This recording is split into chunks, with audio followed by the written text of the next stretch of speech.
God will help you exercise your faith. And so these are a few thoughts that I put down concerning the social injustice, the social policy, and the Christian faith. That's what I would theme this message. Social justice, social policy, the Christian faith. And so Paul Tillich said these words. He said, "We live lives that are hopelessly broken, and we know it."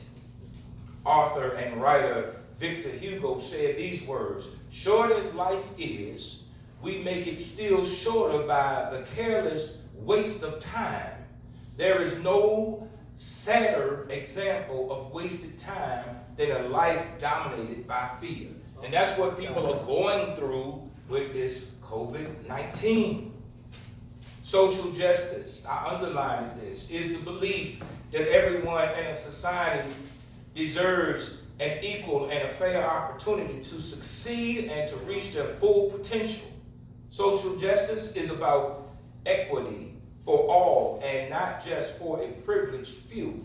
We're talking about like just white folk or anybody. It doesn't have to be Caucasians, it could be anybody. Social justice is meant for everyone, for all people of all races, of all colors. This is the American melting pot.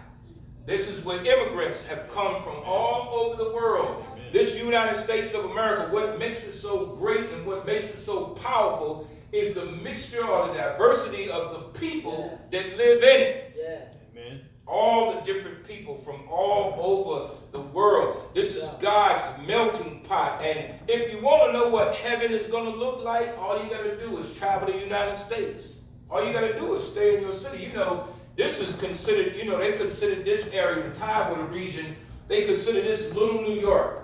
When I first moved here from New York, they used to call this Little New York. I know why, because you have the largest naval installation and you have the largest shipyard. And if you look at those people that work in the shipyard or the naval base, you'll see all diverse people from all over the world here in this little city, Norfolk. And so that makes it, let's make America great again. America have always been great because of its diversity of people. Social policy is the interaction and the intervention of government to ensure that everyone in a society plays on the same level playing. All of us get equal opportunities. Not one race of people making a certain amount of money and the other race of people making minimum wage. Everybody is on the level playing. While you cannot legislate love, you can pass and enforce laws that make it illegal to discriminate based upon race and based upon gender and age and sexual orientation and religion. And so social policy will be changed because of George Floyd. Social policy and laws will become new now. I see that the police are changing their whole way of thinking. They're even talking about having sensitivity classes, and they should have had that a long time ago. You know, this stuff, the reason why I'm staying in my lane is because I've already had the chief of police. I work with different people. I work with the director of the FBI, Alex Turner. I work with the mayor. I work with the chief of police. I work with the sheriff down at the sheriff department. I work with these people in my Stop the Violence campaign for youth because we want to save young people.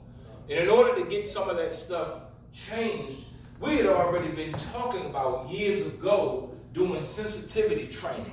So that the police hear. And did you see my boy Larry Boone? Did you see Larry Boone go out there and get with the people and say, hold up, wait a minute, let's talk about this thing. I'm with y'all. I'll listen to you. I'll pull you on one-on-one. I'll pull you out in groups. We'll talk about this stuff. But he said there'll be no rioting in the city of Norfolk. And you haven't had it. But they tore up Virginia Beach. I wait for they visit down and tore up Virginia Beach. But Larry Boone knows. You know why Larry Boone knows? And I'm not patting myself on the back, but we've been in here in the back there in the fellowship hall before he became the chief of police, when he was an assistant to Goldsmith. and we was already talking about this stuff. Because I was talking to them about, hey, look, Chief of Police, won't you get your police to come out here and pass and do like y'all used to do back in the old days so that the folk in the community can know the police and so they can feel safe. Let there be a presence of police officers back in the community so all the robbing and stealing and killing and different stuff that go on in our communities would stop. Do you know that almost everything, prostitution, drugs, everything stopped out here? That's right. Because we were already dealing with police sensitivities. You ain't never really heard about nobody doing nothing out of the way in Norfolk. There's probably been some stuff that they've kept and swept under the rug, but you ain't never heard about it. Why? It's because I got on top of that real quick. Why? It's because I see the black on black crime every day. I'm in the streets. I'm not in these four walls every day. I'm in the streets. I'm dealing with our youth. I'm dealing with gangs. And so the policies will be changed.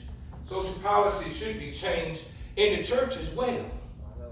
Because you have some leaders in church that they don't have no business being behind the sacred desk. Why? It's because they're molesting children, they're committing adultery, and we all fall short of the glory of God. But guess what? If you're going to do all that foolishness, you might as well not even be behind this desk.